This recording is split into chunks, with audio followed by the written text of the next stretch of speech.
A great finish to the week, great focus by the group. I can see that just by their body language, by their eyes and what they're fixed on, the most important parts of the plays, taking in the cues and communicating. That's what we're looking for, and that's what it looked like today, leading into this game. So an amazing opportunity we're really fired up about.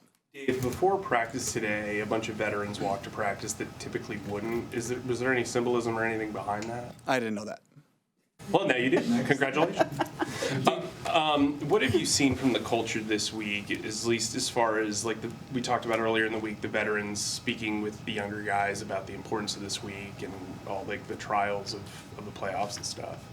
Yeah, there's great exchanges happening in the building with coaches, with players, player to player, all those things. People who have playoff experience and for, it's kind of the same message really for me talking to the guys. It is special, and it's important that we recognize that, we lean into it, and we feed off of that energy. That's all right. That's all a part of it.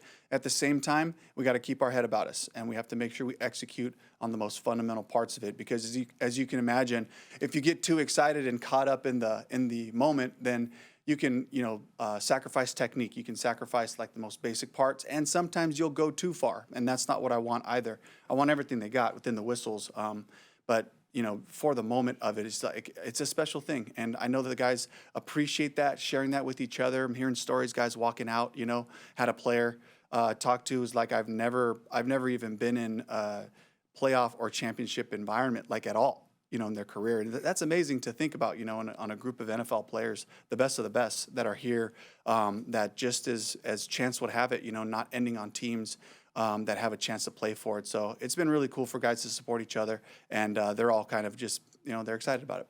Dave, Rob Hunt sounded optimistic yesterday. What's his status, and how do you expect to use him? Status is questionable, but he had a great day. He had another fantastic day. He was out there with his guys. I'm very optimistic about Rob playing, and I can't put anything official out there until, of course, we come up with the final roster and all that stuff. But he looked great. Will he be the starter? Absolutely. Oh, yeah. If Rob can play, that's the whole reason, for last week it was we're not going to put him out there part-time. If he's playing, he's playing. And this is it. This is the only game we have. This is it. So he's got to go. He's fired up to help out his teammates. And obviously, that'll be all official whenever it is. So. How would you use Austin? Austin will be ready to play, pop in there in the interior. So, he can. That's the great part about Austin. He's given us the ability to play center, to play guard, different spots. Just the energy that he brings to game. I mean, I know he's there on the sidelines, but I would imagine it's different when he's padded up. Absolutely. Just play style-wise. You're talking about Rob? Yeah, Rob. Yeah, just talking about our play style. We start with effort. We go to enthusiasm, because that's how you connect with each other. Culture is what you celebrate. If you want to create a powerful culture and you want to create a mindset, then catch your players doing right. Catch them doing good, and then each other. That accountability goes both ways. It's not just about correcting people. It's also reinforcing what you love. Speaking of that, Rob is one of those guys. When somebody makes a great play, the first one down there is Rob Hunt. If it's a big run, if it's a big pass, a touchdown, you're not going to see anybody bigger or more excited than Rob Hunt, dancing with the guys, trying to, get into the choreographed dance any way he can. So he brings that type of energy. So I'm so glad that, we have a chance to get him back this week. Coach Mike Jackson had a bad interception drop against the Packers. On Tuesday, he said he rededicated himself to working with Jugs during practice. Have you seen the benefits of him refocusing his practice? Absolutely, and that's the cool part about Mike, is just having the humility to work on your craft and knowing if something shows up as a weakness necessarily, or it's just a part of your game that you need to work on. Go attack it. Don't avoid it. And that's a great way that Mike Jack just models that to the rest of the group. Guys, if something came up in the game that you need to work on, you should be there before or after practice. We're figuring it out, working through the issues. And so it's really cool that he sees the work paying off, because he's come up with some great plays for us. Dave, y'all have won a lot of close games this year to get you to this point. And you've mentioned this before, George Lee has had a big role in that as game management coordinator. Is that fair to say that George has had a big role in y'all's playoff push this year? Absolutely. George has been unbelievable for me, especially as you can imagine, head coach hat, play caller hat, all these different hats that I have to wear. it's so important that George, chimes in and makes sure that I'm ahead of what's coming so that I can plan, I can wrap my mind around what does this second, third down sequence look like if I could potentially go for it in these fourth down areas. And so giving me those cues, also just at the end of games, the mode that we're playing in, we need to be in tempo here, or we're in normal ball probably for another series. When to use timeouts, end of half, end of game, those types of things are hugely important as we try to get one more opportunity to win a game, or if we're ahead, to seal it and to make those decisions. And, he's just been unbelievable. We have conversations all throughout the week. He plans our situational our situations during our walkthroughs. George just kind of goes through the league to see like fun, critical situations that have come up for other teams. Or if there was one that we need to repeat, we'll see that on a Wednesday or Thursday. Those are such great reps. They're invaluable for Ajero and I as we get to call it against each other, when to use timeouts and not, and the different field zones so that you can have your menu ready and the guys know what to expect. So George has been unbelievable in that way. I'm sorry, Dave. The team hinted that Cam Newton would be here this week to bang the drum. What are your thoughts on that? I heard about that. I heard that rumor. For me, it's just we can use all the help we can get. You talk about bringing juice, and that's that momentum, that energy that comes. And I think about Cam. I just think of aura. And like he's the biggest big person. It's not just by his height and size, but also just the personality. And I just if that happens, I think it's amazing, and we can use any type of energy and that enthusiasm. And I know that I know our fans in Bank of America Stadium will be fired up if that does happen. Are you around the West? What have you, what are you thinking about with Wharton, Bobby Brown, some guys like that? Do you expect to be full go? They all look pretty good today. They're going through, they're making sure that they, go through protocols the correct way, or obviously we have to respect that part of it and go day to day until they're cleared. Obviously the full injury report will come out a little bit later because of the West Coast time with the Rams, but the guys are stacking great days, and I mean, it's a blessing to be getting as healthy as you can be, as far as the league is concerned. I mean, this is amazing. Just, and I get to talk about Denny Kellington. I get to talk about Josh Hinkst and how they prepare our guys and how they regen our guys after games and get them ready for entire season, and to have, essentially like a fully healthy group other than a few RI guys. I mean, it's unbelievable.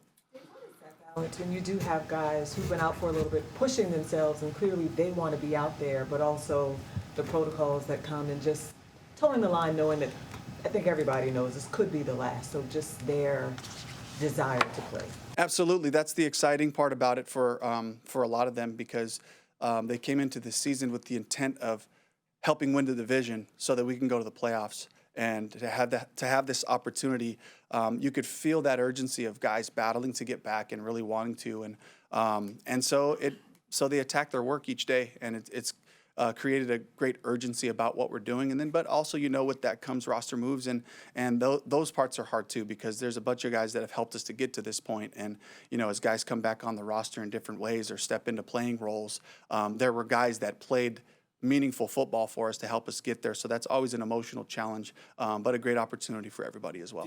Dave, I know you're locked into the playoffs, but if you go back to 2023, you were getting ready for a playoff run, also getting ready for head coaching interviews.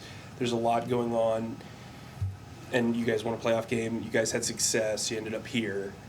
Do you say anything to anybody on your staff about like how big? I mean, they know how important a playoff game is, but how big it could be for their careers, long term and short term. Not really.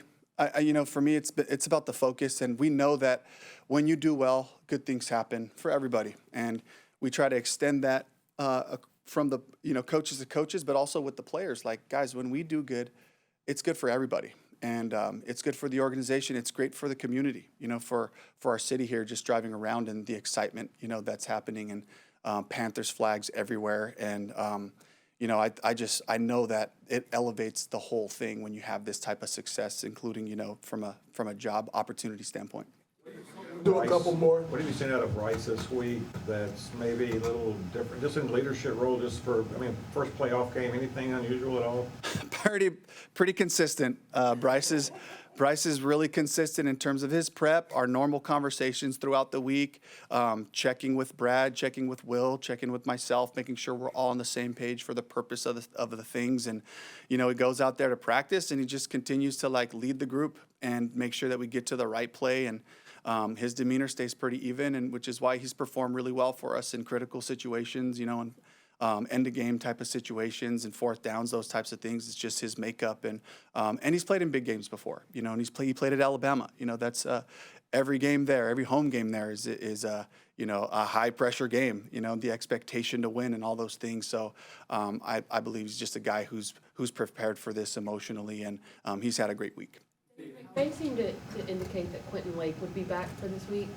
I know you didn't face him in week 13. Just from what you've seen, how does he change that defense? He's a phenomenal player. He's got size, length, speed. He's aggressive, plays around the line of scrimmage aggressively, almost like a linebacker at times, and then he can cover in the slot. And, he matches up well against Jalen in the slot, T-Mac and those guys because of his lengths, over 6'1", 200-ish pounds, a fantastic player. And we love playing teams when they're at their best, and they got one of their best players back in the secondary, and so we got to be up for that challenge. Last question from, we got Deshaun, who's that back there? Cam? Yeah. Cam and Deshaun. It was him. Cam and Fitz. She wasn't going to ask this, so I'll take it. Just big picture, you mentioned the excitement and managing that for the guys. How have they handled sort of enjoying the moment and enjoying what's at stake, but also not losing focus? Yeah, I've felt a shift. I've felt like this, first of all, my group, our team, they're a pretty serious group. So, our meetings, it's taken all of 2 years to really get into the flow of, guys, these are supposed to be fun. We want to learn good content, but we're trying to entertain you. We want you to be happy about being here and at the same time give you great information. But I've seen the group grow, and especially this week, coming into a work week where it's like they understand how big of an opportunity this is. And at the same time, I don't want them to miss the joy of it. I don't want them to miss how hard we've had to work to be in this position. And as the week has gone along with each day, the confidence, I can feel the guys just kind of press into the moment and really enjoy each other's time, because there's also this other element. I would love to win this game. I would love to make the divisional round. And if we don't, this is our last week of work together. Let's not miss that. We've had too much fun together. We've worked way too hard, built relationships, and spent a lot of time together. Let's cherish all these moments and let's go out and celebrate one more time on the field. Last question from Cam.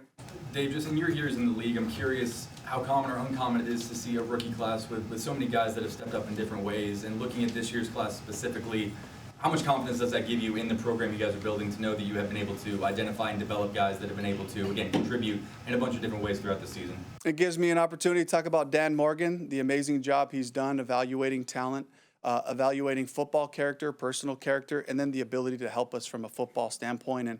And he and I just constant conversations about how can we get these guys involved, because they're going to have to help us at some point. And that's been true for all of them. They've all had to step up and help us. And Jimmy Horn's role continuing to grow. You talk about Nick, who's been out there the whole time.